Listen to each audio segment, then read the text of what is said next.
participant in the New England Conservatory Preparatory School, and played both clarinet and piano in Rocky Hill School's bands.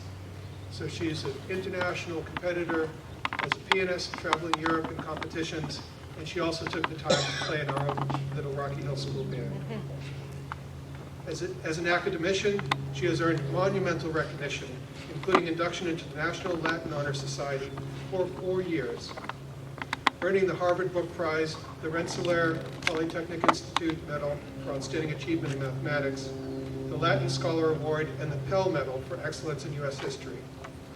As an athlete, she was the captain of the varsity tennis team since the time she was a 9th grader, and she finished her tennis career as the most highly decorated player in school history, having played every single match of all of her 4 years in high school as the #1 seed.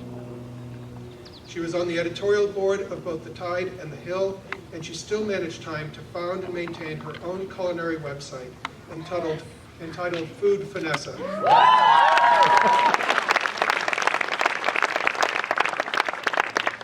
After reading the article she wrote on the cover of the living section of the Projo last week, I'm going to eat a lot of rhubarb this summer. She graduates from Rocky Hill School summa cum laude with one of the highest GPAs in the history of our school. Please welcome to the stage, no stranger to the stage today, Anessa Petteruti.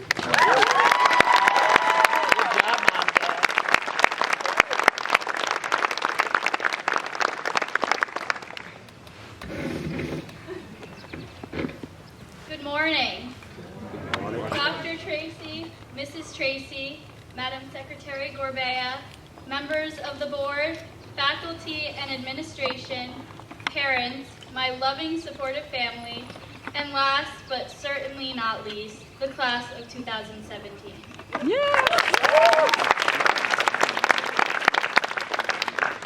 First, I would like to thank Dr. Tracy, Mr. DeWardner, and members of the maintenance team for allowing us to have commencement outside today. It turned out to be really nice, and we all really appreciate it.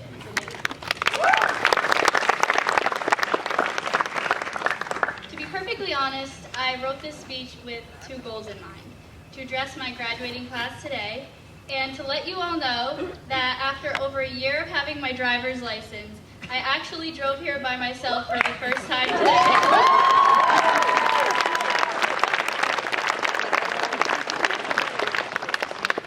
The truth is, we made it. No more school-wide Nautilus meetings before the morning bagel run. No more having Mrs. Goulden cover for us when we're late to first period. And no more watching Mr. Nolfo descend by rope from the 2nd floor of Flynn. Instead, we now look forward to late-night food cravings, no penalty for being late to class, and really no mornings at all. But seriously, we've come a very long way. We've explored the complex developments of the Aztecs and Chinese dynasties in Mr. Lee's world history class, analyzed distinctive stylistic techniques in various literary periods in Miss Naiman's English Independent Studies. We've examined the effects of various stimuli on the growth of Brassica rapa seedlings in Miss Matson's greenhouse project. Learned from Miss Fahey how to accurately model real-life phenomena with statistical tools like hypothesis testing. And most recently, pitched ideas to improve the health of the local environment in this year's senior seminar. There's no doubt that in my mind, we are ready for the academic challenges of college. Keyword academic. Personally, I've learned so much about myself throughout these last few years. Admittedly, oftentimes grinding away at the piano at the expense of my family's sleep schedule, or trying to win just a few more points off my brother on the tennis court. A few years back, while listening to me perform a sloppy version of Liszt's Un Sospiro etude, my New England Conservatory teacher, Clara Slater, snapped at me to say this: "You have awkward hands. Wrong note, do you need glasses?" Eyes keenly on my hands and ears peeled to the sounds I was making with every musical phrase, she'd stop me to critique and correct my mistakes whenever she would see fit.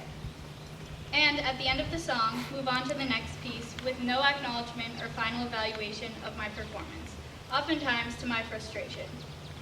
At the same time, though, her silence taught me a valuable lesson in what it means to work hard. Work hard does not always mean that you're rewarded with a shiny reward or recognition, a high five, a hug, or even a quick set of likes on Instagram.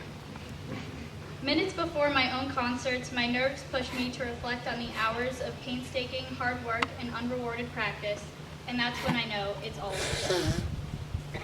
A typical video that I post on my YouTube channel, Food Vanessa, enjoys much fewer views than a video on Mr. Nolfo's RHS Latin channel featuring his pet owl, Bubo. Yet, despite my apparent inability to garner as much popularity as real art, I'm so grateful to have found activities that I love and give me a sense of higher purpose that a trophy or acceptance to a prestigious university simply cannot. I think this sentiment extends to all of us here today. Sadie Reimer discovered her love for contemporary ballet at age 3 and has practiced and performed to become the accomplished dancer she is today. Jamie Frost's lacrosse skills and passion for the sport have made him the best player in the league. One of several international students who have all surely raised the bar of excellence in our school, Yufan Evan Zhang put his STEM prowess to use in his leadership and dominance on the math team. Although recognition of our talents and activities is nice, each of us does what we do because we simply love to do it. Ensuring that our love for what we do is independent of outside recognition is what it really means to take ownership and have pride. As our college years approach and the allure of social media colors who we are, we should promise ourselves to never forget to have ownership and pride in our careers, relationships, and opinions. Not everything will be met with an applause, but that becomes secondary if we own who we are and work hard to better ourselves. We, and those who really care for us, will feel something much more valuable. And I'm positive the payoff in the long run will be worth it. But now that I'm up here, please subscribe to my YouTube channel. In a time when today's social and political climates are as turbulent as ever, with opinions that clash during TV debates and Twitter battles, I believe ownership of one's work and ideas without recognition and reward is especially important. When we take ownership of and have pride in our work and opinions, we become more willing to converse with those different than us. My recent article, published in The Tide, Are College Campuses Really Bastions of Free Speech?, examined a growing tendency of college campuses to redefine free speech, like censoring guests with unpopular stances, and the creation of safe spaces intended to safeguard identities from harmful speech. Among the article's topics were the effects of student-run protests, which will probably be a part of some of our future college experiences. It's one of the most valuable rights we have as citizens of this great country to express our opinions in public. But we begin to lose strength in our beliefs when we use our positions to silence others rather than learn from them. If we remain willing to discuss the other side of an argument without expecting to win or dominate the discussion, we can begin to feel both ownership of our positions as well as empathy for the other, while at the same time bettering ourselves. Perhaps that is the true meaning of Rocky Hill's motto, know thyself. But I would be remiss if I ended an address like this without mentioning and thanking teachers who have made huge impacts on my experience for my past 12 years here.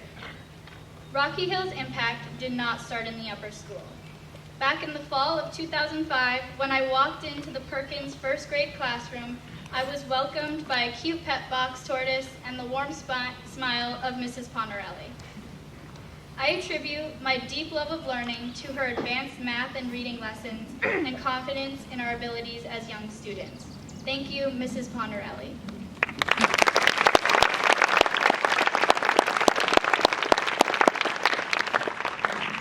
Honestly, I was a little intimidated by Ms. Conroy as an entering middle school.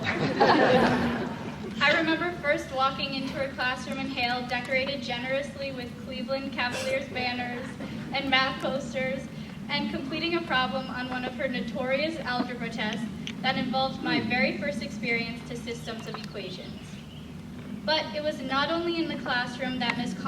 Conroy cultivated in me the drive and determination required to succeed.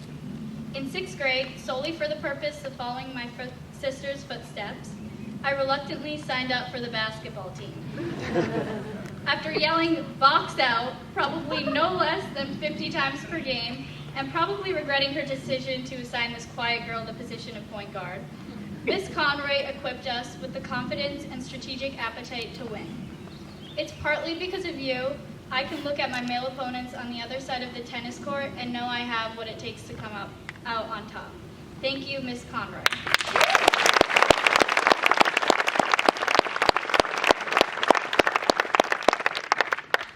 I knew Mr. Nolfo well before my time in the upper school, but little did I know my Latin career would be made that much richer, where inside the classroom he brought the dead language to life.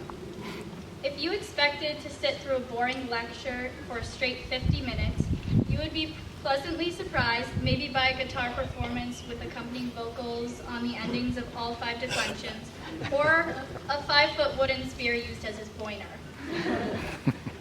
One of my favorite memories of high school was creating a horror film scripted entirely in Latin.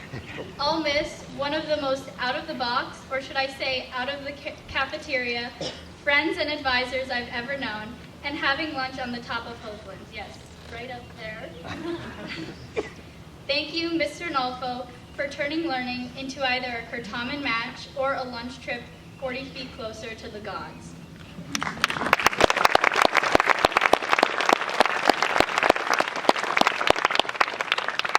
But I would need much longer than the time I'm given to thank every one of our teachers and how much each has impacted us through our time here. My biggest thank you, however, is to my graduating class for inspiring me to improve and work hard every day. While we forge our own path with skills we now have as Rocky Hill alumni, let's always strive to persevere to be the best we can be in the pursuit of our goals, whatever they may be, while taking ownership and pride without regard to short-term awards and recognition. In the long run, it will all be worth it.